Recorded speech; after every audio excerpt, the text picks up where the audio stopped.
Hi, I'm Drew. And I'm Sam. And welcome to Drewling Samantics.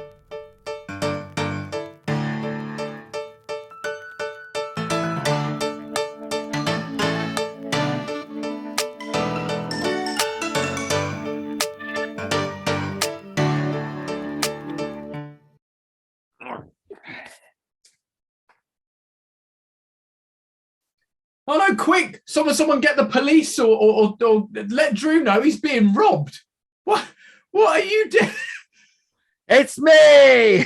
Yeah, well, what the bloody hell are you doing, mate? Sorry, mate. It's I got the old hoodie up. I just nipped outside. A bit drafty this morning, a bit rainy and drafty. So I just went down, had the delivery, put the hoodie up just to go out, step outside, meet the postman in the rain, and sorry. There we go. I thought Eminem had just aged 50 years. I didn't know what was going on. Oh, great. Yes, this is Stan. Yeah. Well, literally. Yeah. Anyway, I was worried for a moment that someone was in stealing all your beverages, mate. No. As if they wouldn't get. Yeah, no. There she is. Mine's still rather clear, but cheers to you anyway. Well, no one's going to want to steal that, are they, mate? Let's face it. No, I don't think so. Still on Adam's ale, I see. How is it going? How are you feeling? Fitter and healthier? A little bit. I mean, I'm quite tired and hungry a lot of the time. But I think that's part and parcel of it, really. But so nothing's changed there. It's getting somewhere. I'm able to run a bit further and feeling a little bit fitter, so it's all good. But and what about you, mate? How are you doing? Have you had a busy week? Yes, I have. I've had a reasonably busy week. I did well. I mean, apart from anything else, we had a wonderful gig, didn't we, with yourself and Brona? Yeah, our faulty gig. When we last spoke to our lovely listeners, you were just running off for a gig somewhere, and I was off for something slightly different. Just after recording, and then the following day we were together, weren't we? We did an amazing Fawlty Towers tribute show thing, which it was amazing, really good fun. It was the Association of English Speakers and Singers, which quite a departure for quite should we say not elitist as such, but some of the finest English singers in the country were there, along with Basil, Sybil, Manuel. Yeah, so it was. We might have brought it down a tad. We might have, yeah. I mean, but I think it was a lovely counterpoint. Notice that, counterpoint to the musical evening. Yeah. So, but no, it was good fun and beautiful food. Yeah, beautiful we food. were rather spoiled, actually. We were rather spoiled. So, I was spoiled to be in your presence as well. It was lovely. Oh, well, yes. Well, you are honoured as ever, mate. So aside from entertaining some rather eloquent and talented people with this idiot stood next to you on Sunday, what's this week held for you, mate? We've had some more production meetings regarding the Christmas shows that Brona and I are involved in. I mean, it's what is it? It'll be the June, start of June, and we're into talking about December, but there's a lot to do, and it's not unknown territory to us, but we've kind of taken on the complete package. So not only are we're writing, we're casting, we're directing. I will be in the show. Verona will be she will be running, stage managing, and producing on the day at the venue.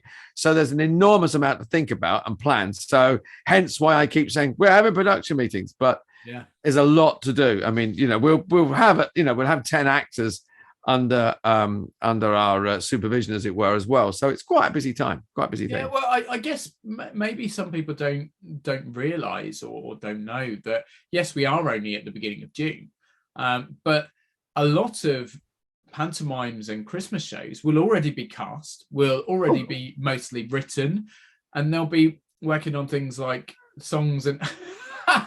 Well, good morning, mate. I've just been joined, as our viewers and listeners know, we are both cat lovers, and I've just been joined by my little furry mate Chili, sitting here just saying hello. Chili. And nice to see you. There he is. He's going across, just making his. I'm just a stepping stone to the other side of the room where he's going to make himself comfortable in the sun. But there he is. So anyway, before I was rudely interrupted by the one who clearly runs your household. Absolutely, it was your other half, but no, it's probably the furry counterpart or one of them. But yeah, so Panther, he's back again. He's gone. For pantomime productions and for Christmas productions, because they're so substantial, because so much is involved. In fact, early June, probably so much has been done already for a lot. Oh yes, now. So it's not unusual to coin Mr. Tom Jones. It's not unusual for it to be this far into production already. So yeah, for you to be having meetings may seem unusual, but actually it's fairly par for the course. So it certainly is. So what about you then? Have you been a busy boy this week apart from running and exercising? Yeah, a couple of self-tapes, little bit of admin-y stuff as per usual. But I've also been doing a little bit more voiceover work, a little bit more recording for the next novel in the series that I voice. And that's rather appropriate to mention today for a certain reason. I've just spotted a segue, mate. A segue. I'll let you have it. Go on, then. You steal that one. Well, as you alluded to, I mean, you have been voiceovering for a well-known and well-respected fantasy author who, we did mention that we had a guest on, and he's in the waiting room, mate. I mean, who else but the wonderful Mr. Andrew Dobell, who's waiting to meet us? Yeah, well, and in which case, let us speak no longer. Let's let him in and hear what he's got to chat about. Brilliant. And there he is, Mr. Andrew Dobell. Welcome to Drewling Samantics. Thank you so much for joining us. My pleasure. Thank you for having me. Not a problem. Lovely to meet you, Andrew. Thanks. Thanks from me as well. Yeah. Good to see Drew you meet again, Andrew. Sam. Andrew meet Drew. Really confusing. That's going to get to us later. So yes, Drewling Samantics fans and followers, this is the wonderful Mr. Andrew Dobell, a hugely talented, long-time colleague of mine who, do you know what? In fact, I was going to tell some of the amazing things you do, but rather than me making a mess of it and stumbling over all the various strings to your bow, why don't you tell all our lovely fans and followers exactly what it is that you do in our industry? So I'll hand over to you now and you can take the reins. Absolutely. I will take over your podcast. Yes. Right. Okay. So, thank you for having me. So primarily these days, I'm an author, and it's the main thing I do these days. Has been for the past over 5 years. I primarily write under 2 pen names. My actual name, Andrew Dobell, and that is kind of science fiction, fantasy kind of stuff. A lot of it's kind of it's known as urban fantasy, which is basically the genre for kind of modern day with magic, hiding in the shadows kind of thing.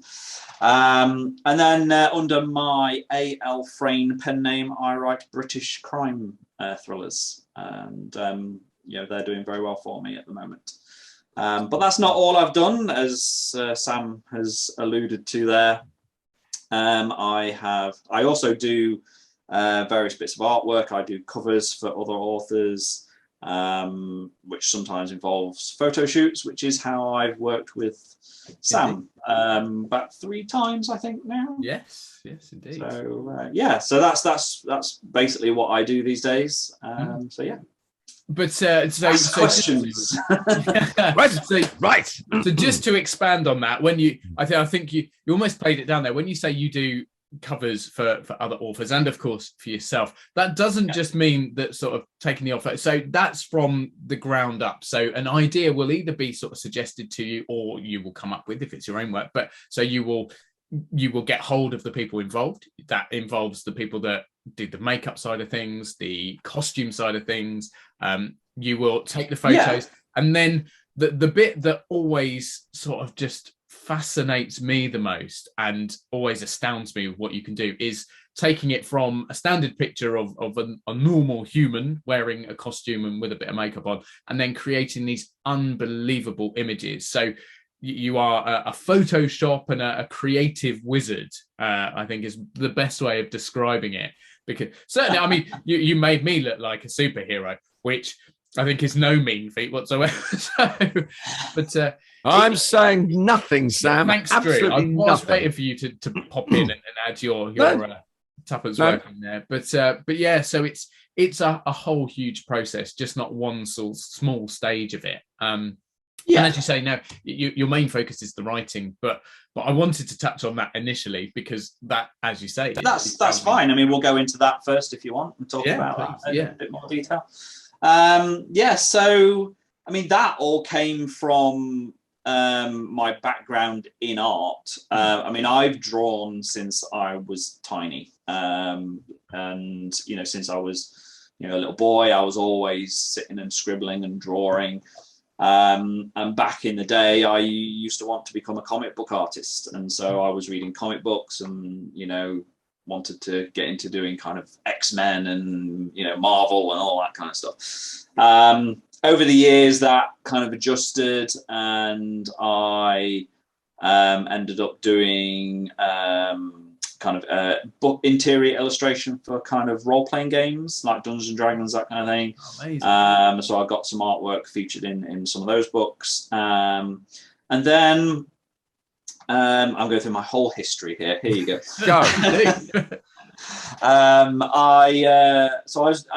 So I came out of university and I was doing that freelance, and then I got an offer to move down to London. So I'm originally from Nottinghamshire, but I'm in Surrey now. I moved down to kind of South London, kind of Norbury area, and I worked in-house for a company producing kind of T-shirts with prints on. So it was often like skulls and dragons and weird and wonderful things. You've probably seen my art around and not known it because I've seen it around lots.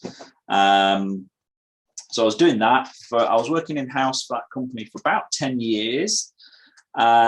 During that time while I was there, one of the things they would do is every 3 months or so, they'd put out a catalogue. And for that, they would want kind of a photo shoot, and they used to hire photographers to do it.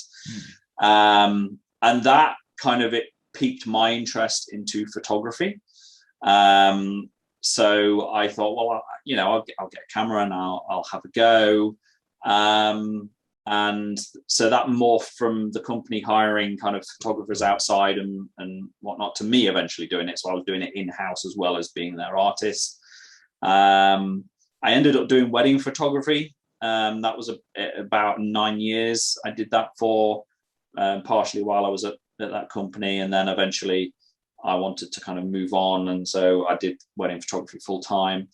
But I've always enjoyed the more creative kind of weird, wonderful fantasy kind of side of things. And so I started doing photo shoots with models, which is where you'll come into in a moment, Sam. And so I do a photo shoot, and I take pictures of models, usually on a white background. And then I bring those pictures into Photoshop, cut the model out, create an environment around them, and create what's known as kind of composite images.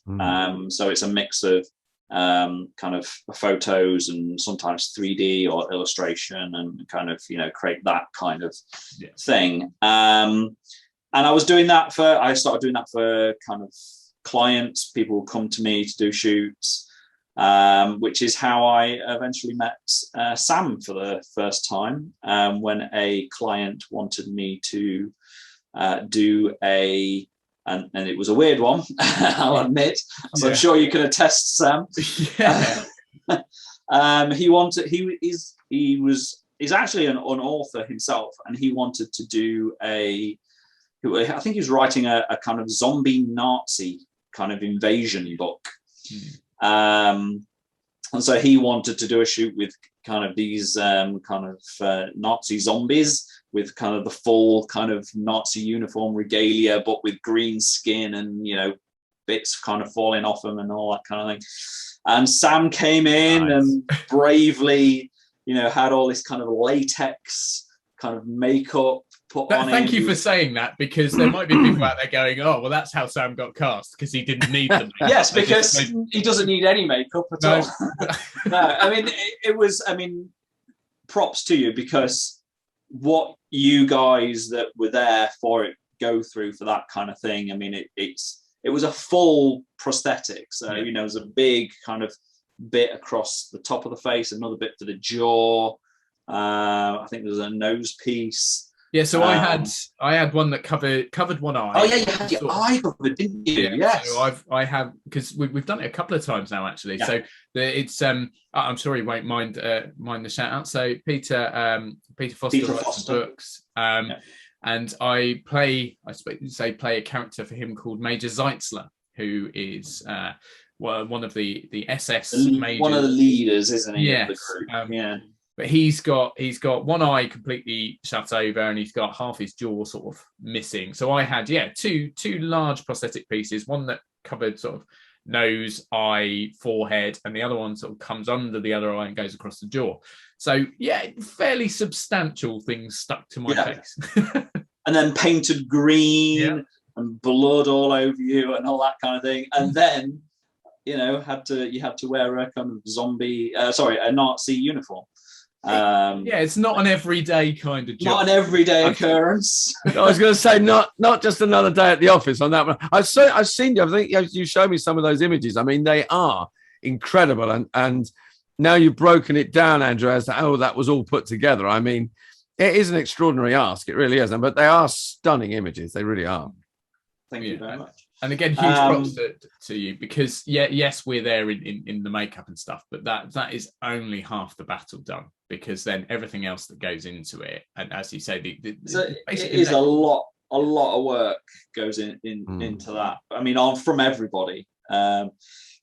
You know, obviously there's the bit I do and the bit the models do, but there's also you know, Tanya and her team, the makeup artists, who do incredible work to bring the characters to life, and you know, that kind of thing as well.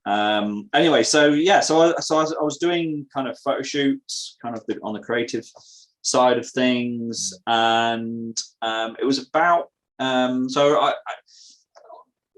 getting into the writing. I've always enjoyed telling stories. I love telling stories. So from my teenage years, you know, I used to play kind of role-playing games, Dungeons and Dragons and that kind of thing. I used to often run the games, which involves coming up with a story that the players kind of, you know, navigate their way through. I used to come up with stories for the characters. And then, you know, as I got older and I wasn't doing that so much, I still had a lot of these characters in my head, kind of almost asking for their stories to be told. You know, and I thought, well, I need to do something with this. And so I started writing what would become my first novel. And I actually originally published that in 2013. But then kind of other things, and promptly forgot about it until about 2016. And I wanted to get into doing cover work for other authors. I was aware of the indie author scene, which I can talk about later if you want, which was growing, and I wanted to get into that, which is basically self-publishing, but it's through Amazon, and you know, you can go wider into Apple and Apple Books and all these other things, but it's mainly Amazon. And I became aware of people making a very good living off it, and I thought, well, that's right up my alley. So in 2016 I rewrote book one and then started writing, and it's since become my main thing. And the other things, kind of the wedding photography and all that, kind of slipped to the side. And so now writing is my main thing, as doing covers and whatnot on the side, and which is still it's a mix of doing kind of photo shoots with models, or using kind of 3D kind of models on in computer programs and rendering them out and creating kind of images from that. So yeah, and that brings me up to now, and what I do today. So were you always? I mean, you said you had this. You obviously are a natural storyteller. Were you inspired by the game playing, the role playing, and it grew out of that, or were you a reader of I mean, I'm a big fantasy sci-fi fan, and were you a big reader of sci-fi and fantasy, and sort of led you into it, or were you inspired by anybody in particular? Kind of everything, because I've always loved that side of that kind of science fiction fantasy kind of side of things. From the big names such as Brian Herbert June, that kind of side of things, Peter F. Hamilton's books, but also Jim Butcher, he was a big one. His Dresden Files books, I don't know if you know those. They're lesser known, but so it partially came from that. It also came from the role-playing games, because I always enjoyed, I mean, that's storytelling for psychopaths, because it's you come up with a story, but then all the main characters you don't control. No. So it's other people. Each person is taking and 9 times out of 10 they don't go anywhere where you want them to go, and will come up with their own unique way of going through this adventure. And you have to come up with things on the fly all the time to try and push the narrative forward, because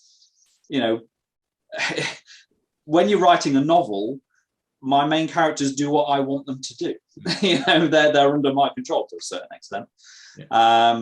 But when you're running these RPGs, these role-playing games, it is much more difficult to control, but a lot of fun. I mean, there's a big crossover now, isn't there, between game playing and I mean, if you think of Assassin's Creed, you've gone from a game to a novel, back again. There's a big crossover now between fantasy writing, fantasy playing, that it is an all-encompassing thing. I mean, I do a lot of stuff for Games Workshop, Warhammer. Oh, okay.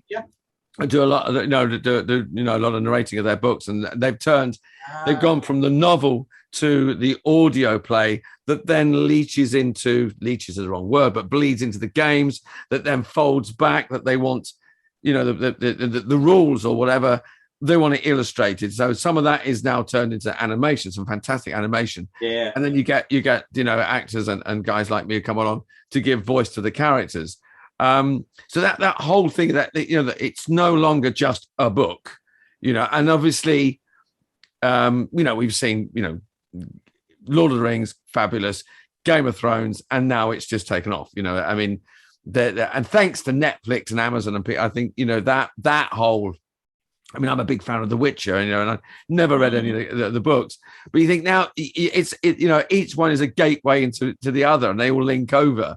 So I think, it's incredible the way it's changed. I mean, back when I was a kid, in the middle of my teenage years, playing Dungeons and Dragons, reading comic books, and all that kind of very geeky stuff. Back then, it wasn't cool. No, it wasn't. It wasn't cool. No. But now, you've got Spider-Man and all these, Marvel blockbusters. You've got The Witcher. You've got Stranger Things, where everyone's playing. I'm just watching the latest season now, where everyone's playing Dungeons and Dragons. Yeah. All that kind of stuff. It's as if suddenly the world has gone, hang on, this is kind of cool. And it is. It is. That was one of my questions was going to be, the cliche of the nerdy loner sitting there in the room, reading fantasy and then going off to play Dungeons and Dragons, completely changed. We are now seen as cool people. You can hold your hand up and go, I love a bit of fantasy. Give me. It's the new black. Yeah, boom! I'm having that. I want t-shirt, please. Yeah, it's very famously, and his name escapes me right now. Who plays the Witcher, Superman? yeah, Henry Cavill. Henry Cavill, thank you. He is a huge Warhammer fan. Huge nerd, yes. Yes, he is. Absolutely, yes. And I can't remember. He was on a talk show, and someone said something, and he corrected them. And it was one of the most geeky things you've ever heard from essentially what is one of the most beautiful men on the planet. Like It was on Graham Norton, and it was like, so you paint these little. Is it Warhammer? It's like, okay, and you paint them. It's like, yes, and and what do you do with these little models, Henry? You put them into armies and you fight against another person's armies. And, it's like, wow, there's almost that connection, isn't there? It's kind of like putting those people that perhaps have, as you were saying, grown up feeling like perhaps being an outsider for enjoying these things. Suddenly, these superstars are mentioning them, and as you say, it was heavily featured in Stranger Things, and The Big Bang Theory was such a hugely popular series, and people became sort of enamored and loved these real geeky characters. And I think it's certainly the world has changed, that it's not seen as this weird hobby, or to be into these things is seen as outsiders maybe.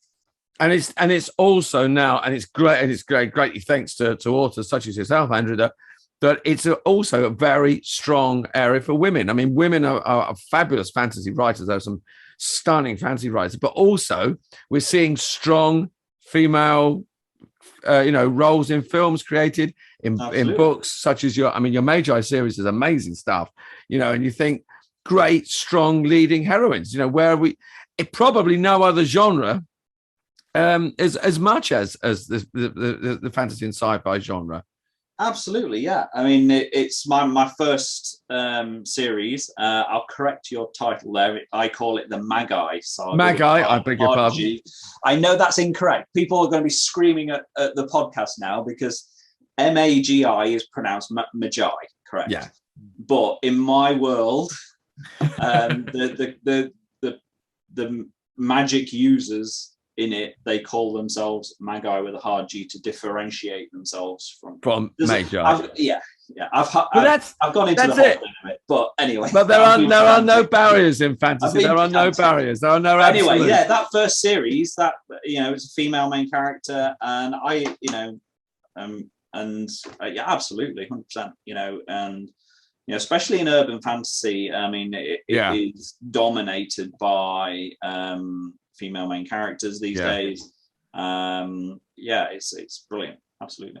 Brilliant, there has been almost, I think, a change in recent years that I think if you sort of look traditionally, maybe not so much in comics because there have always been big, strong heroines in comics, but maybe in mainstream film, it was always that damsel in distress rescued by the strong man, and that's very much changing. And you see it in Marvel. There are some very, very powerful female characters in Marvel who are sort of heading up their own areas of it. And there's obviously been the criticisms about the sort of, I don't know, the costume of female superheroes and how it's always been very revealing. But I think with your books and with a lot of how it's changing now, it's a big show that these ladies might look good, but that's not what they're there for. That's not their. That's purpose. Only half of what they're there for. Yeah. So, I mean, if you think of it, probably the biggest wall has been broken down with having a female Doctor Who. I mean, I think that was the last one of all those guys. If we get that down, then so it could be seen. I mean, I think the fantasy, sci-fi, and fantasy world is opening, has opened and has long opened the doors for strong female protagonists, both as performers, characters, and writers. I mean, I was just looking down at the female the fantasy I've read recently, and it was like there's 11 authors out of 13, and they're all female authors, and they're all different sort of styles of fantasy in that. I mean, it doesn't even come in. When I'm picking a book, I mean, because you hear people say, men don't read, books written by women, that kind of thing. I've heard that said a few times. I mean, I don't know how true that is. I know personally, certainly when I'm choosing a book, it doesn't even register. No.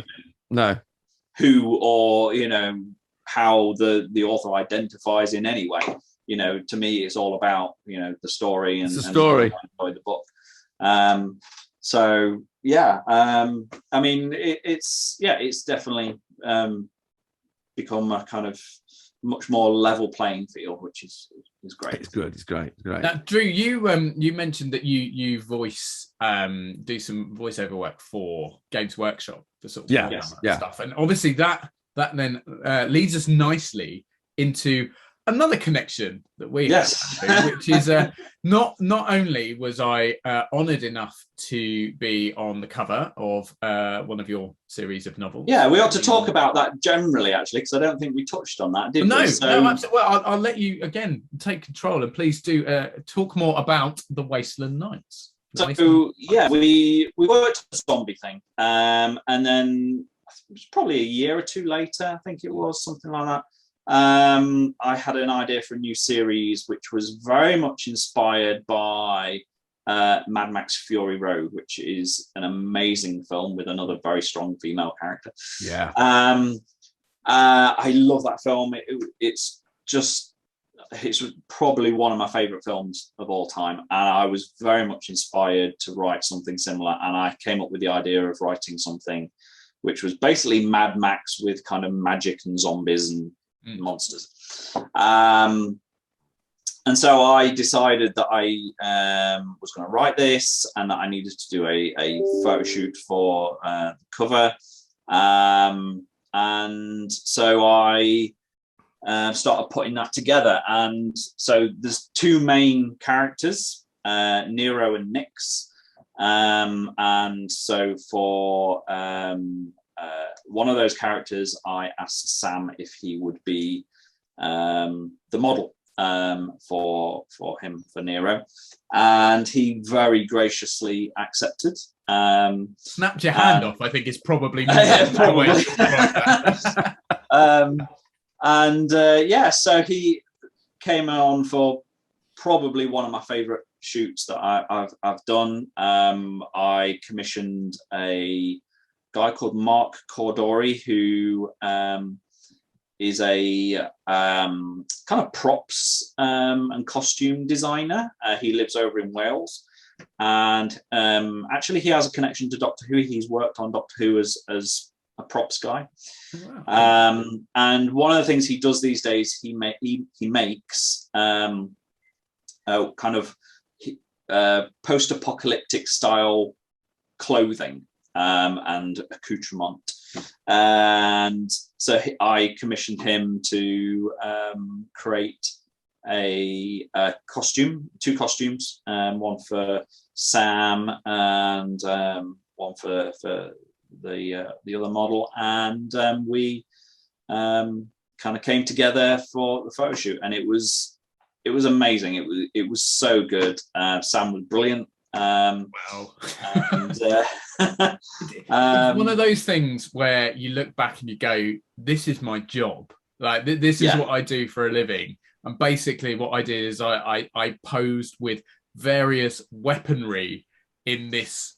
Just I've never felt so heroic. It was just so cool. And I know the word cool can be overused, but that is literally how I felt. I mean, again, a brilliant team.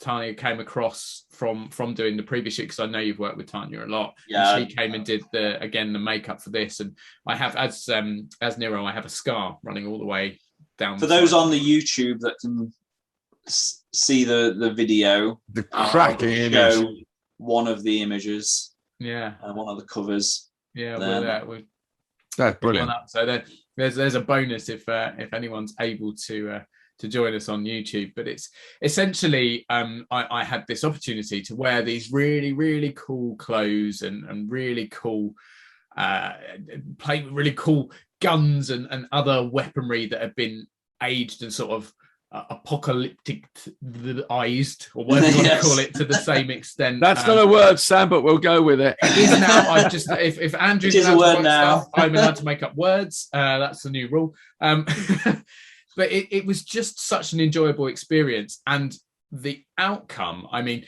again, as we said earlier, bringing the models in and taking the photos is only half the job, because, as you say, we're in a white background, and if we're posing on things that were then to become vehicles or rocks or whatever, they were just boxes. And then Andrew, you took those and basically created this unbelievable imagery. And for anyone that hasn't seen it or isn't able to see it, go just search on Amazon for The Wasteland Road Knights, which is the series, and you'll see the imagery, you'll see the books. Please buy the books. I was going to say, buy them and read them. I'll show another one for this is definitely one of my favorites. Really cool stuff. Cracking look, cool. Really is.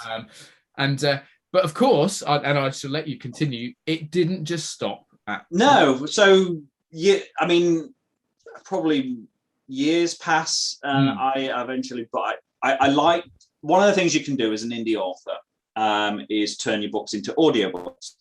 And you usually hire a voice actor, and you can either do kind of a royalty share or whatever, and then they read the book and record themselves doing it, and you can kind of sell it as an audio book. And when I came up with the idea of, I quite like to turn Road Knights into an audio book, the natural person to ask was Sam, because I knew he was an actor. I'd heard your kind of vocal talents on, I think you sent me, I think I heard you on a radio broadcast or something. It was something, and I heard you doing accents. And I thought, you might be interested in doing it. I had no idea whether you'd done audiobooks before, but I asked, and you very gratefully accepted. Well, again, it was another. It's when you get involved in something that you just think this is so cool, it's very difficult not to want to be involved in every part of it.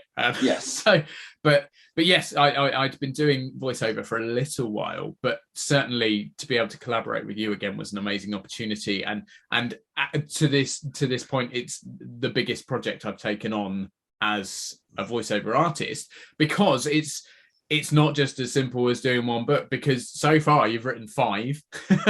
And we're in the process of creating number 3 at the moment, as in taking the 3rd novel. So 1 and 2 are done. So people, so again, you can download 1 and 2 and listen to Sam's dulcet tones. Yeah, if you haven't had enough of me on this podcast and fancy hearing me reading someone else's amazing writing rather than the crap that comes out my own brain, then yes, please do. Again, The Wasteland Road Knights available on Amazon Audible.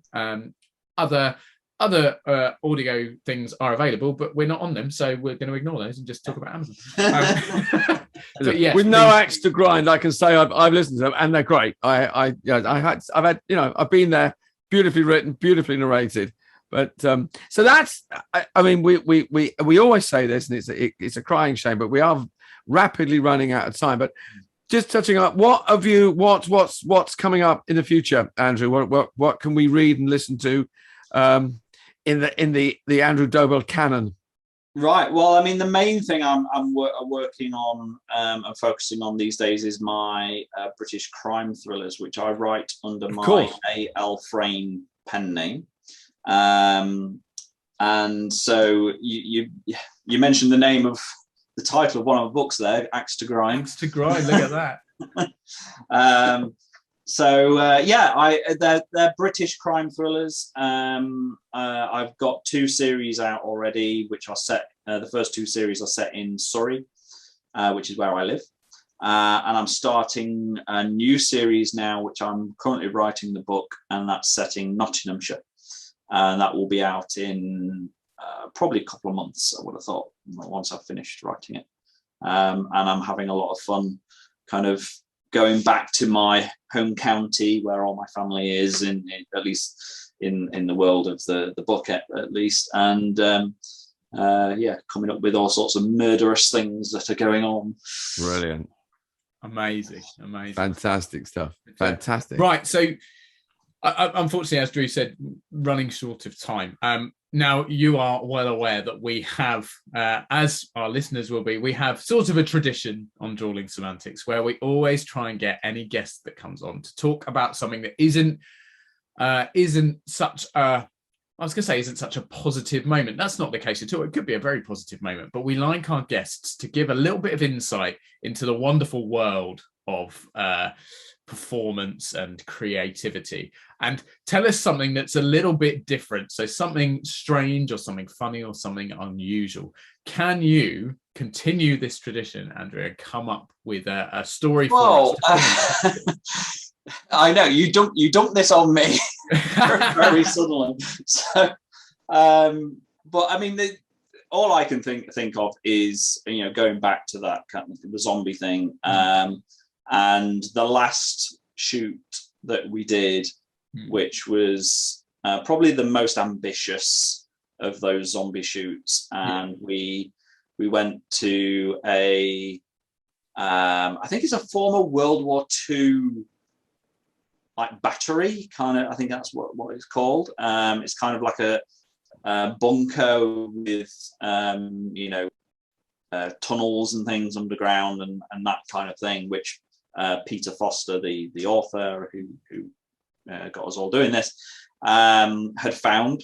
And so we went there. So it's a public place. Yeah. So there's people wandering around. Okay? Right. Not only that, I think it was a World War II anniversary that day. I'm sure it was. There was something. Yes. Now you mention it. I'm sure it was. Yeah. It was like a VE day or something like that. It was some sort of, you know, World War II anniversary, you know, celebrating the defeat of the Nazis.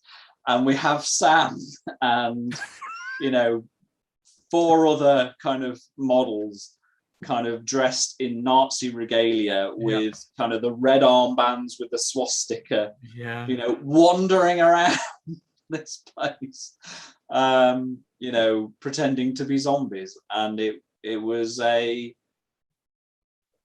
interesting experience. I mean, we were in probably one of the more kind of cut off private parts of it, but and just to add, they were aware we were there. Like, it was booked in. It was all authorized. We hadn't just turned up, and we didn't just turn up. But it was just, it was just that moment. I distinctly remember realizing that it was I think it was a national holiday. It was something was going on.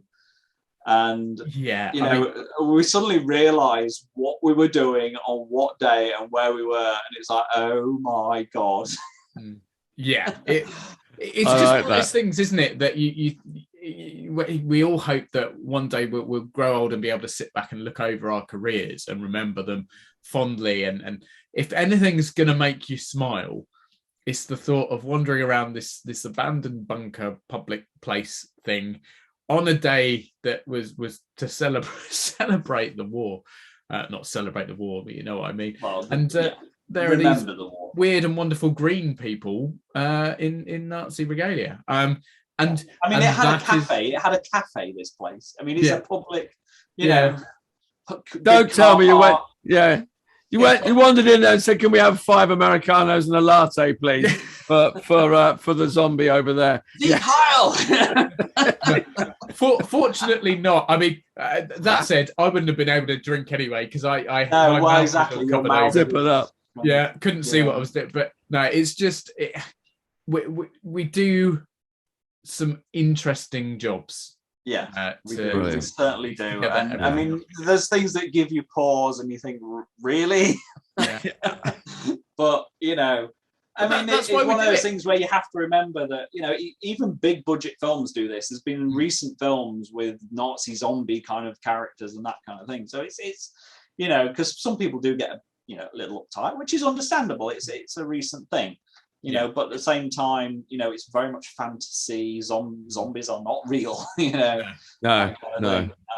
There is no celebration of negativity in what we do. It's very much fantastical writing, and we are just illustrating a point. But yes, so I mean, that's probably one of my more interesting anecdotes. It's just that realization. I love it. Of the day that we were doing it.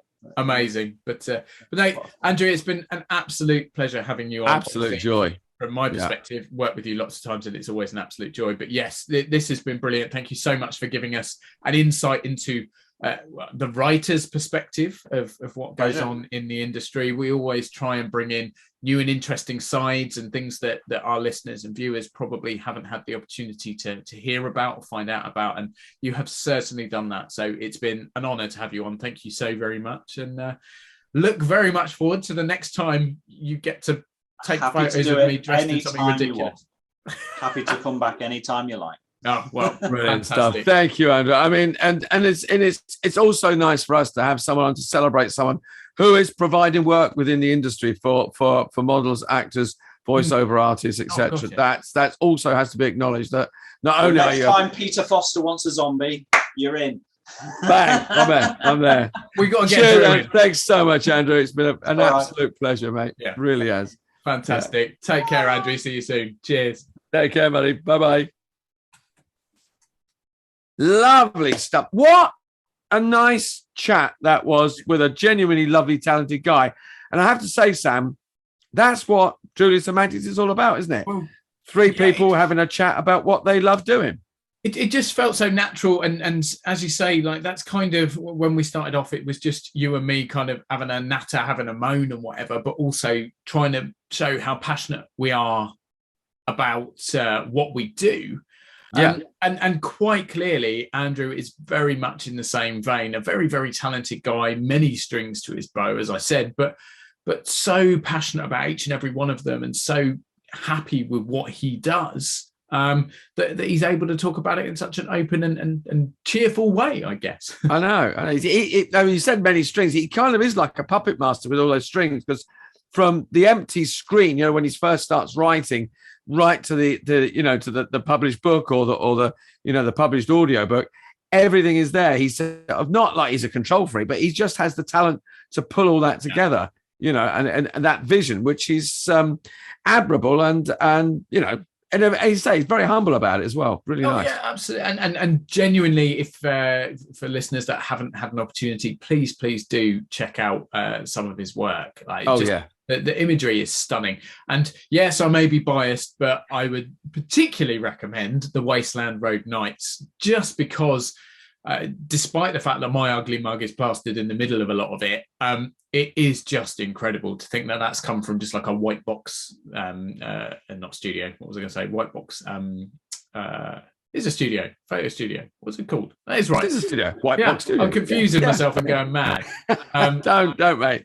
Yeah. And of course, I mean, not only is the image there, but they can hear you as well, mate. They can, yeah. If they're not bored of my voice on this podcast, then please, people out there, do purchase, download whatever the audiobooks. Be lovely to know that some of our listeners are listening to me in a slightly different guise. So great stuff. Have you got which, I mean, you were saying you were busy last week with voiceover work. What have you got coming up next week? A little bit more of the same? Yeah, so I've got a bit more to do. We're still very much in production for novel number 3 with Andrew. But a couple of other little bits to do as well. And actually, we've got another outing together, haven't we, mate? Tomorrow.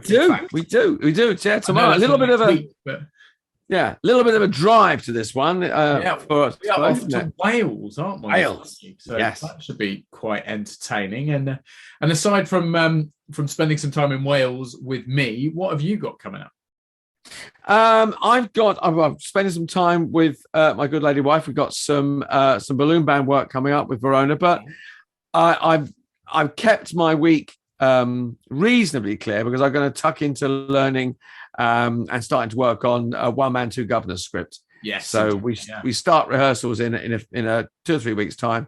So I want to really get on top of that and spend some time on that. So I'll be heads down line learning next week, probably.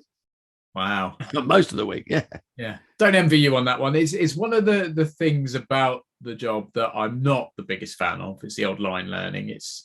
But a necessary evil. Yeah, 100% so. But yeah, it's just I'd much rather be out there doing it than learning it, but you got to learn it to be able to do it. So there we go. Makes sense. Well, of course, I will be taking some time out to sit here with you, podcasting for all our our listeners and viewers, because that will be a delightful break in my week. That's my chance to relax and socialise with me, mate. Well, do you know what, mate? I aspire to be a welcome break. I think maybe in a previous life I was a motorway services. But anyway,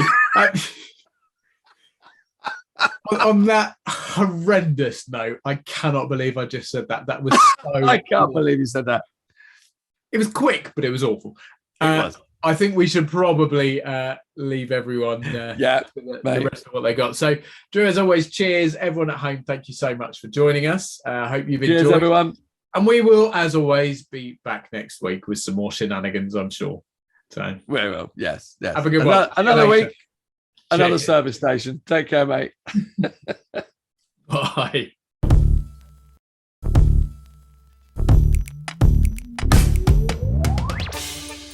Thanks again for tuning in. We hope you've enjoyed watching this episode of Drewling Samantics. If you have, then please consider subscribing to our channel and you'll get notified every time a new video is released. Don't forget, we're also available as audio only. Just search Drewling Samantics in any good podcast app. Please support us on other social media too. We're on Facebook, Instagram and Twitter, and all our links and handles are on screen now. We love welcoming new followers and subscribers, so please share with your family and friends and we'll be eternally grateful. Stay safe and we'll see you next time.